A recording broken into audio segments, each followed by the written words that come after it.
All right, this is going to be another one of those days where I play tag with this camera when I'm trying to put out a very important document. So let me just start reading again. And hopefully, I'm not sitting here until 7 o'clock in the morning doing this over and over and over again. Emergency Power Statute, Senate Report 93 549. I've already made a video on this concerning the nullification of the Constitution and the Bill of Rights. This one straight from the Senate.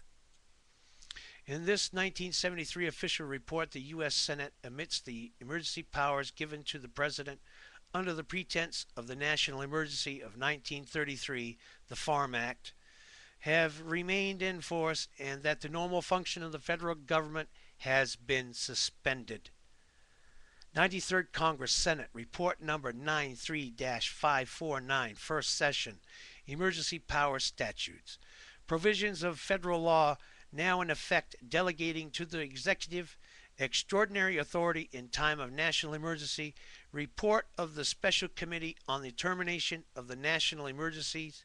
United States Senate, November 19, 1973. U.S. Government Printing Office, Washington, 1973, 24-509, space O. Special Committee on the Termination of the National Emergency. Frank Church, Idaho, co-chairman. Philip A. Hart, Michigan. Claiborne Pell, Rhode Island. Adlai E. Stevenson III, Illinois. Charles Matthias Jr., Maryland. Clifford P. Case, New Jersey. James B. Pearson, Kansas. Clifford P. Hansen, Wyoming. William G. Miller, Staff Director. Thomas A. Dine, D-I-N-E, Professional Staff. Forward. Since March 9, 1933, the United States has been in a state of declared national emergency. In fact, there are now in effect 4 presidentially proclaimed states of national emergency. In addition to the national emergency declared by President Roosevelt in 1933, there are also the national emergencies proclaimed by President Truman on December 16, 1950, during the Korean conflict, and the states of national emergency declared by President Nixon on March 23, 1970, and August 15, 1971. Irregardless of what party he was in, that was one smart guy there. He was in halls of power for a long time before he became president. These proclamations give force to 470 provisions of federal law. These hundreds of statutes delegate to the President extraordinary powers ordinarily exercised by the Congress, which affects the lives of American citizens in a host of all-encompassing manners. This vast range of powers taken together confer enough authority to rule the country without reference to normal constitutional processes. Under the powers delegated by these statutes, the President may seize property, organize and control the means of production, seize commodities, assign military forces abroad, institute martial law, seize and control all transportation and communication, regulate the operation of private enterprise, restrict travel, in a plethora of particular ways control the lives of all American citizens. With the melting of the Cold War, the developing Entente with the Soviet Union and China, the stable truce of over 20 years' duration between North and South Korea, and the end of the U.S. involvement in the war in Indochina, bullshit, let's call it what it is, Vietnam, Laos, and Cambodia, which we were carpet bombing, but we weren't supposed to be there. We were never there. That's just a figment of my imagination and the figment of everybody else's imagination.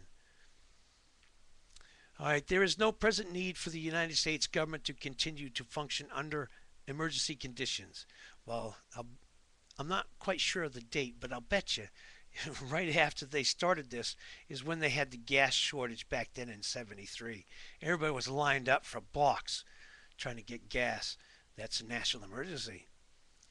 Okay, so I'm at 5 minutes. Okay, so I've got, all right, still got time. With the all right, the special committee on the termination of the national emergency was created. One, to examine the consequences of terminating the declared states of national emergency that now prevail, to recommend what steps the Congress should take to ensure that the termination can be accomplished without adverse effect upon the necessary task of governing, and also to recommend ways in which the United States can meet future emergency situations with speed and effectiveness, but without relinquishment of congressional oversight and control. In accordance with this mandate, the Special Committee, in conjunction with the executive branch, expert constitutional authorities, as well as former high officials of this government, is now engaged in a detailed study to determine the most reasonable ways to restore normalcy to the operations of our government. A first and necessary step was to bring together the body of statutes which have been passed by Congress conferring extraordinary powers upon the executive branch in times of national emergency. This has been a most difficult task. Nowhere in the government, in either the executive or legislative branches, did there exist a complete catalog of all emergency statutes. Many were aware that there had been a delegation of an enormous amount of power, but of how much power no one knew. In order to correct this situation, the special committee staff was instructed to work with the executive branch, the Library of Congress, and knowledgeable legal authorities to compile an authoritative list of delegated emergency powers. This special committee study, which contains a list of all provisions of federal law, except the most trivial, conferring extraordinary powers in time of national emergency, was compiled by the staff under the direction of Staff Director William G. Miller and Mr. Thomas A. Dine, D-I-N-E, utilizing the help of the General Accounting Office, the American Law Division of the Library of Congress, the Department of Justice, the Department of Defense, and the Office of Emergency Planning. All right, still going. The Special Committee is grateful for the assistance provided by Jack Gold Klang, Goldklang, of the Office of Legal Counsel, Department of Justice, Lester S. Jason, the Director of the Congressional Research Service of the Library of Congress, Joseph E. Ross, Head of the American Law Division of CRS, and especially Raymond Salata of the American Law Division and his able assistants, Charles V. Dale and Grover S. Williams, Paul Armstrong of the General Accounting Office, Linda Lee, Patrick Norton, Roland Moore, William K. Sawyer, Audrey Hattrey, Martha Mitchum, and David J. Kite, K-Y-T-E. The Special Committee will also publish a list of executive orders issued pursuant to statutes brought into force by declared states of emergency at a later date. Charles Matthias Jr., Frank Church, co-chairman. And I'm going to pause it here, see if I'm still recording, and I am. Good. Before I get into this next section, because it's a long one, I'm going to pause this one and title it, let's see, I'm just going to put Senate Report 93549 will be the title of this video and subsequent videos that it takes me to do to cover all this material. This is important for you to know.